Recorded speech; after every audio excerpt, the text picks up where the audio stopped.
here in our district to ensure that, everyone is protected and served in the best way that they see fit and that we all have a voice, because voice at the table is important. I also want to report out about our first student advisory trustee meeting that we had. I am so excited about this group of students. The first meeting they were really engaged, asked a lot of really amazing questions for their first time out, hearing a whole lot of information, like welcome to student advisory, student trustee, and here get a really one-night session on LCAP, budget, what does it mean to be a board member, what does it mean to be a superintendent, after a full day of class and still be really engaged for a 3-hour training session. So it was great. I'm excited for this school year. That's all I have. Daly. It was good to be able to attend the back to school nights for Thornton and for Terra Nova, as well as go to the new family night at Jefferson, which was really just great to be able to finally get back onto campus and to see our parent communities and the students, and always fun to see the TN band kick off that back to school night at Terra Nova, and just to see the parents that we know and the friends and just all the different community members that are out there. Sometimes you just never know who you're going to run into, and it's always fun to see who actually is a parent in our district, as we've discovered. So anyway, it was good to be there, and looking forward to this month. So. Great. Yes, I was, the Student Advisory Council was an amazing meeting. I'm really excited about this year's council. I'm always excited about the council, but there's so many great questions. I think we have a pretty diverse group, really excited. We do need a trustee from Thornton, however, so if we can try to find a way to get someone on our council from Thornton, that'd be great. Also acknowledging Labor Day. My father was an electrician for 40 years, never was in a union because he worked for the government. And if he had worked for a union, we probably would have seen him more, because basically they called him, he had to go. He couldn't say no. So there are times he was gone 9-10 months out of the year, come home, within 2 weeks they call him again, and if he wants to, he couldn't say no. So very thankful for our partnership with our union. And I'm looking forward to attending our back to school nights, seeing the teachers and staff, parents and students. It's going to be a really exciting year. Mr. Ochapinti, the board report? Yes, thank you. Yeah, it's good to see that we're back to school. I know I'm seeing that in classrooms. It's refreshing to have students back for year 2 and to be able to start the new year on a different note than last year. Despite a lot of the, I think, challenges of starting this school year, obviously with so much going around public health and COVID ongoing, but also with respect to a lot of the violence that we've seen, not here just locally, but across the nation, in regards to gun violence. And of course, with respect to, even the weather today, with climate being what it is, and our students experiencing a different kind of growing up in the Bay Area with those challenges. So it's good to see that their energy and their resiliency is, I think, ready in some ways for a lot of these challenges, or not ready to engage those issues in a more proactive way. That said, I'm also excited for our district exploring and actually starting ethnic studies this year, and I think curriculum that's relevant and culturally competent, and in fact culturally engaging and embracing of all our cultures is not only refreshing, but a very overdue and very timely way to use education to address the issues in our world, in our community, all the same. And yeah, it's in general good to be part of that. I do want to reference as well that with respect to our last meeting, when we're talking about Westmore Park. For many in the community who have not noticed or have had a chance to visit Westmore Park, it no longer exists because it was bulldozed. Many people might be wondering why this happened so fast without adequate public input. Despite my best efforts and intentions, and many members of the community like yourself who may be watching, unfortunately that project was fast-tracked in tandem with the project here that's currently in proposal here at Serramonte Del Rey. It is controversial, but beyond that, it's just common sense that we should not be getting rid of our school property for profit, or for potential profit that hasn't even been secured. With respect to Labor Day and understanding that labor and community organizing fights for civil rights and human rights, I want to remind all of us as a district community, obviously families, our staff, and especially our students, that there are times when, in a public setting, we'll have meetings and address these issues, and they should be issues that should be addressed with all the energy and passion that they deserve. And so, with respect to that, I will just renew my commitment to raise my voice whenever those issues arise, to provide transparency, accountability, and responsibility for our community, even if no other public official will do that. As somebody who's born and raised in Daly City and in this school district, as the only member of this board who has taught here, worked here with the district as a volunteer, and served as a public official, you have my full commitment to do that as a trustee and as a member of the community. And I will commit to that moving forward regardless of the actions of other members of the school board, trustees, or other public officials who have not taken action to protect our public parks thus far. And so, in the public interest, in the interest of public education, as an educator, as a high school teacher, and as a member of this community, I will also encourage you to stay involved. Do not be discouraged by this process, and by no means is any of the decision-making over with respect to Serramonte Del Rey, where we should have all the things that our school district and the community center it provides currently exist and should exist for the future. So with that, I'll leave it there, and that's all I have for today. All right.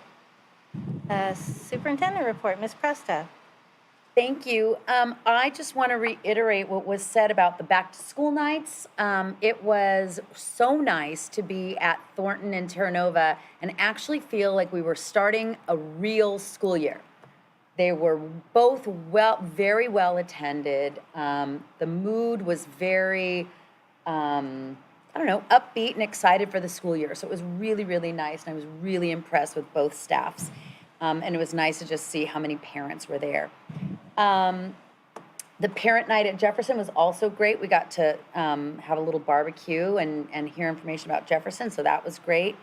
Student advisory this year, I think, I've only been superintendent for a couple of years now, but I'm very impressed with this group of students. I'm always impressed, but I already can tell that they're going to get a lot done this year, and I'm really happy to have them with us. I wanted to announce just a couple of things. Last week, Jefferson Principal John Harrigan went to Camp Lead with several of his staff members and about 70 of his students. They focused on empathy, communication, leadership, and they're planning Unity Days. So I'm really excited to see what comes of this. I think it was a few days really well spent. And then I also wanted to mention that Corrine Baca and John Harrigan and I met with the president of Skyline College today, along with some other folks from Skyline, regarding a venture that we're sort of hatching the idea right now. And the vision is that we partner with Skyline to kind of have Skyline in the community, really like a community school idea where they will offer Skyline classes at Jefferson eventually. That we may start with just the adult school classes because there will be no conflict with our adult school classes. And then also we will have, childcare, food, like Second Harvest Food Bank giveaway. One of the nights they'll have hot food, tutoring, and so make it so that adults in the community can come and take the classes and it works for their lives. So this is really, I'm excited. It was an idea that Skyline brought to us. And so we're gonna be really sort of piloting it. So we're in the phase of talking about it, figuring it out, and we're all very excited. We'll keep you posted. That's it for me. Thank you. Now for our AFD Local 1481 report, Ms. Casey.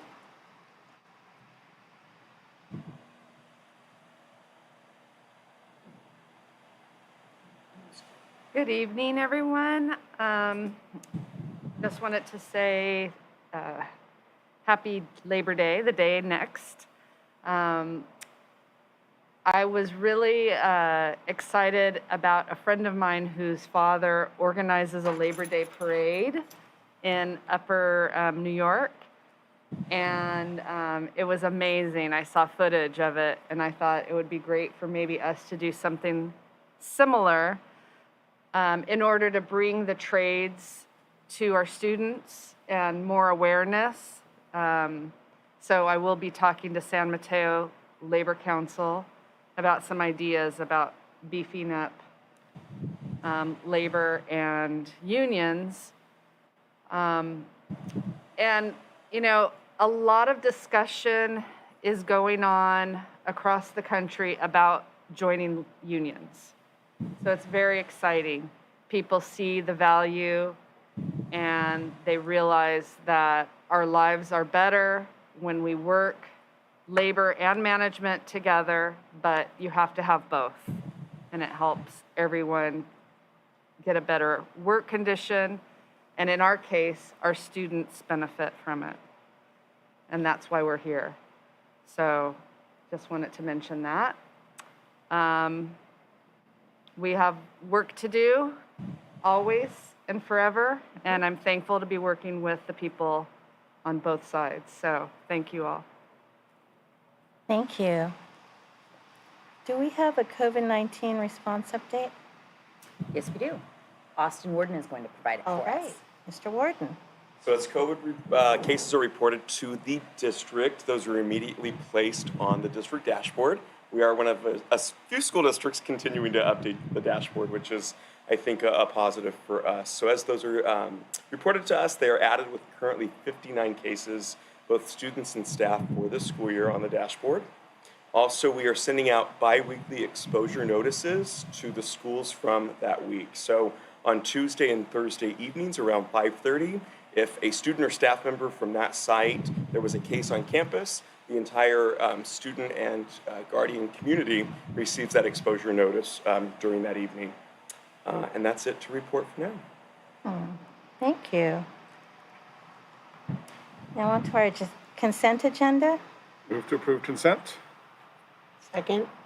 Mr. Ochapinti, you had your hand raised? Yeah, I want to pull a couple items, but I'll wait till we get to that. In consent? Consent, yeah. You have to pull them now before we approve it. So I'll be pulling 6E1 and 6E2. I'm sorry, I can't hear you. 6E1 and 6E2.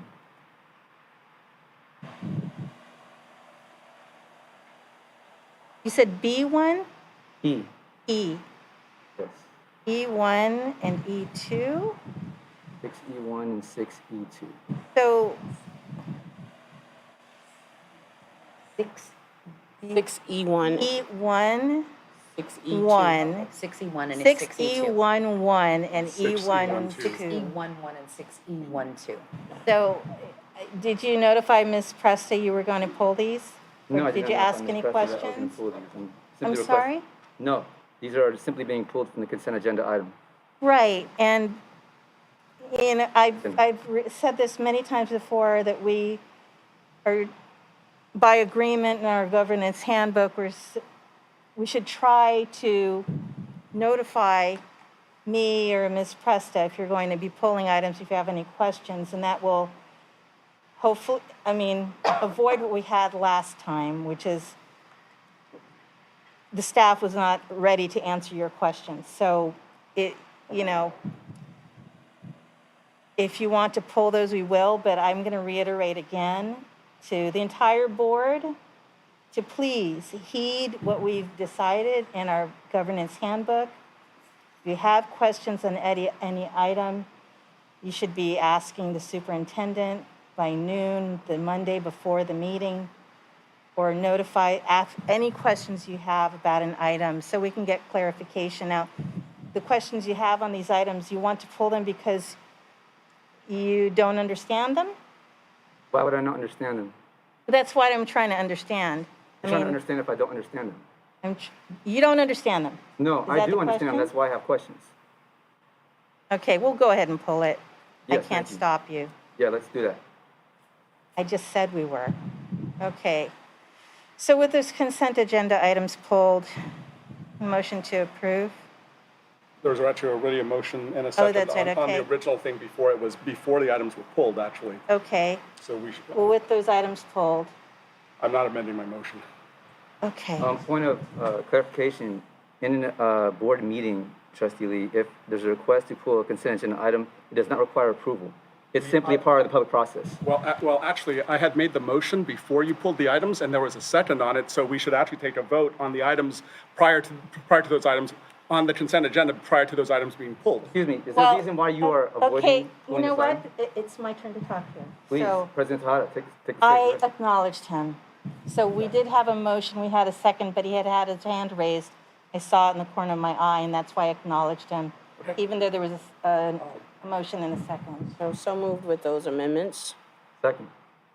All in favor? Aye. Aye. Aye. We get a roll call vote? Do we need a roll call vote on I that? did not hear No. Trustee Lee. I'm sorry. I just want to make sure that we're all clear on that. Don't need a roll call vote. Okay, do we have public comment? I don't have any cards. Okay. Now on to our action items. So we'll go back to those two items that Mr. Ochapenti requested be pulled. So, Mr. Ochapenti, what is your question on the service and consultant contract approval for BHRS one-time funding? Yeah, it's good to see that we have one-time funding coming into the Daly City Youth Health Center, serving our district, and in the interest of, it appears, diversity, equity, and inclusion. These are bonuses. So I think it's good that we are providing better pay for our staff here in the district. My first question would be, since this is one-time funding, how we'll be able to sustain some of this, or if there's any plan to be able to raise the pay of our employees at the Daly City Youth Health Center, and if there's any background as to how this funding, if renewed, will be spent in the future. Okay, I think, This is item 6E1. I see it. Yeah. So that would be Ms. Van Raphorst? That's correct. Yes. So the items are listed as stipends. They're really compensation for training that people will be receiving. Many of these employees are represented by the union, and so this will have to be negotiated. This is like a funding application that was accepted by BHRS, but the represented employees will not receive the stipends until after we do a negotiation session. And it is not, it's not clear that these stipends would need to continue after the training is done. So I think that.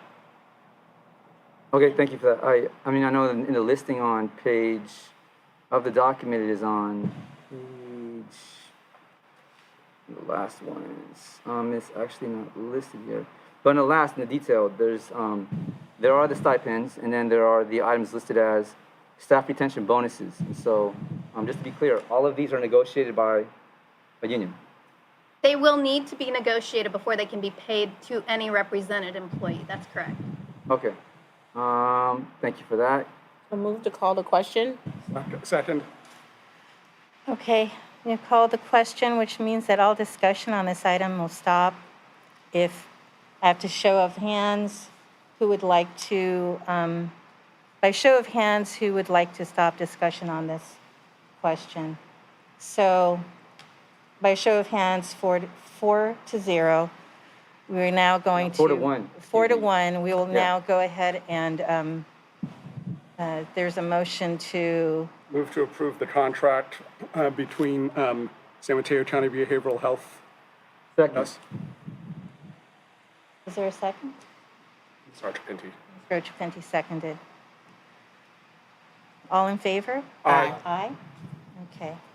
Now on to the addendum to the lease agreement with Simon Yang, DBA Christ Central Presbyterian. Mr. Ochapinti, your question? Yeah, so it's good to see that we still have community organizations leasing out our space. This obviously helps the community and our district. One thing I noted about the lease addendum is that this is being, the rent is being assessed per month and not per square foot. Given that there have been some changes in the leasing here at Serramonte Del Rey and across the district, my question would be, was there any particular reason why this is different in terms of how we're pricing the lease? Or is this more the standard, like why the change, I guess, or why the difference? Ms. Renner-Aphorst? Thank you. We asked this tenant to change rooms because we wanted to use the room they were currently in to help support our adult transition program. And that's why we offered them a flat rate. Okay. Move to call the question. Second. Okay, by show of hands, who would like to end discussion on this item? All right. Let it show that by a vote of 4-1, discussion on this item has ended, and we'll get a motion. Move to approve the lease between us and Simon Yang, DBA Christ Central Presbyterian. Second? All in favor? Aye. Aye. Okay.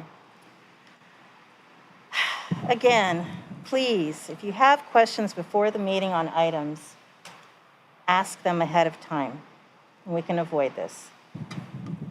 Respectfully, President Tejada, questions are part of our job, so I Yes, trust the professionalism of our questions. district. Read and I our trust them to governance answer- handbook. I trust them to answer simple Read questions, which they have. read very our well. governance handbook, Thank you, Mr. President Ochapinti, Tejada. that's it. Thank you. That's public policy. Thank you. I think just so we don't yell over each other, I think this is only in regards to the consent agenda. Yeah. And that we Right. all signed the governance handbook saying that for consent agenda items, if we did have questions on just those specific items, that we would send those, alert the superintendent and the board president, and send those questions in advance. We all signed it, and so I think we should all live up to the agreement that we made, and by signing that, and just follow that rule. Thank you, Trustee Salahudin, for that comment. I will say this, that by law, we can and should be pulling consent agenda items regardless of that, and I will do my best to fulfill that in advance and asking questions.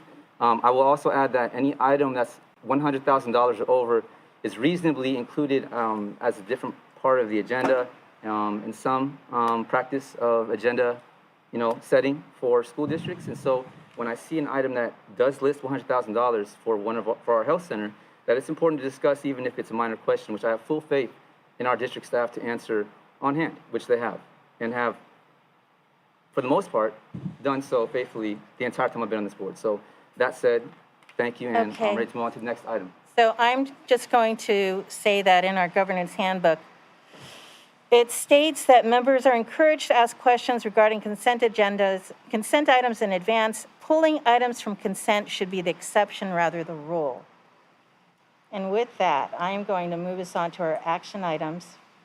And the first item is the public hearing for the adoption of resolution number 2022-23/1, the Pupil Textbook and Instructional Materials Incentive Act.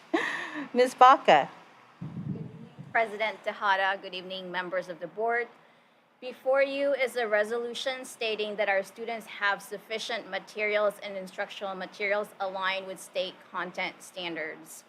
It is recommended that the board conduct a public hearing, then adopt the resolution 22-2023-1 Pupil Textbook and Instructional Materials Incentive Act. All right, thank you. Public hearing is now open. Seeing no comments, hearing is closed. Now for the approval of the 2022-23 instructional materials. So moved. Second. I think Ms. Baca, you wanted to, Adopt the resolution also? it was a public hearing. And Now she's Now, adopting. now we're adopting. Now that. we're adopting it. Yeah. So I think it was Ms. Dr. Pinty on the second on this resolution. Okay. All right. All in favor? Aye. Aye. Aye. Okay, now on to student services. Well, actually, we have the item 2, approval of the instructional material. Of the instructional materials. We did the resolution So we did the hearing, with the the resolution. adoption, with the resolution. Right. Okay. So now it's instructional materials. Okay, so conduct and adopt. All Yes. right. So now for the approval of the 2022-23 instructional materials, Ms. Baca. for you is the textbook adoption list for this school year. 3 new textbooks were adopted. One of them is Auténtico for Spanish 1, 2, and 3, and also English novels named The Girl with the Louding Voice and Internment. And with this, it is recommended that the board approve this list of instructional materials for the 22-23 school year. All right. We have a motion. So moved. Second. All in favor? Aye. Aye. Okay. Now for the service and consultant contract approval for Centegix for safety infrastructure. Ms. Besuino? Good evening. Centegix will provide JUHSD with infrastructure and technology that will significantly improve safety on all our campuses. This system will ensure that administration and campus supervisors will be able to respond to emergencies more quickly and will allow staff to receive vital information within seconds. So to give you an idea of how it works, Centegix will add signaling devices to every classroom, every hallway, and throughout the campus, including outside. These devices are about the size of a smoke detector and serve multiple purposes. First, they have color strobe lights that we will designate colors for each type of emergency, which will align with our San Mateo County emergency protocols, right, the Big Five. Second, they create an independent wireless network that will be able to pinpoint the location of any staff member needing assistance. Each staff member will get a badge and training on how to call for help in case of a medical or other type of emergency.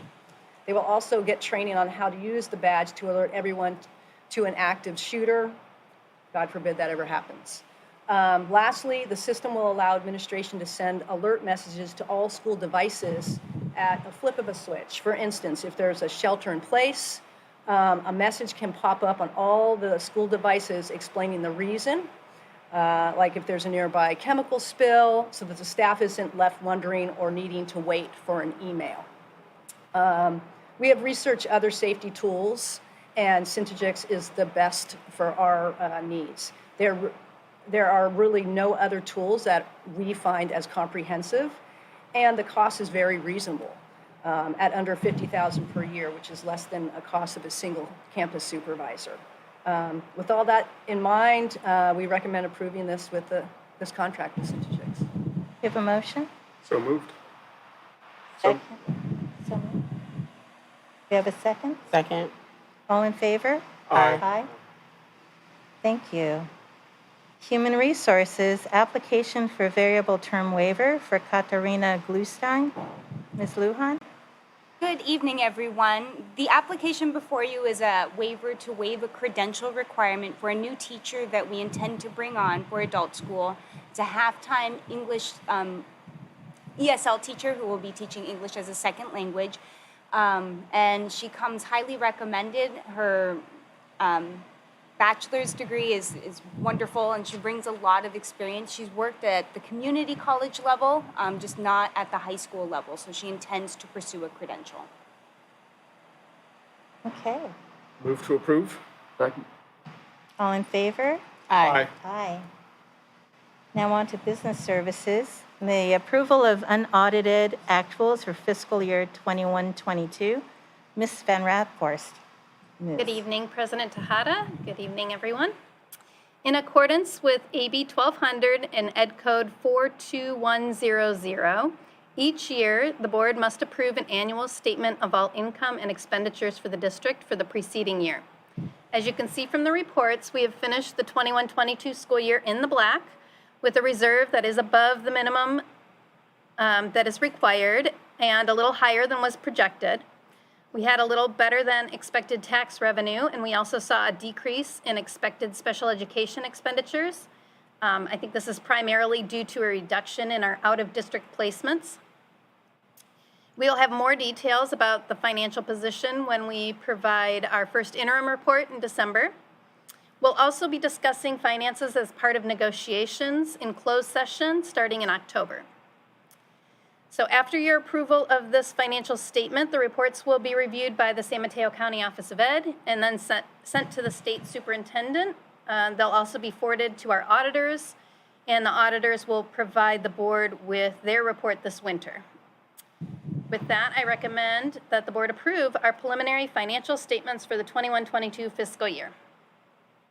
A motion approved. So moved.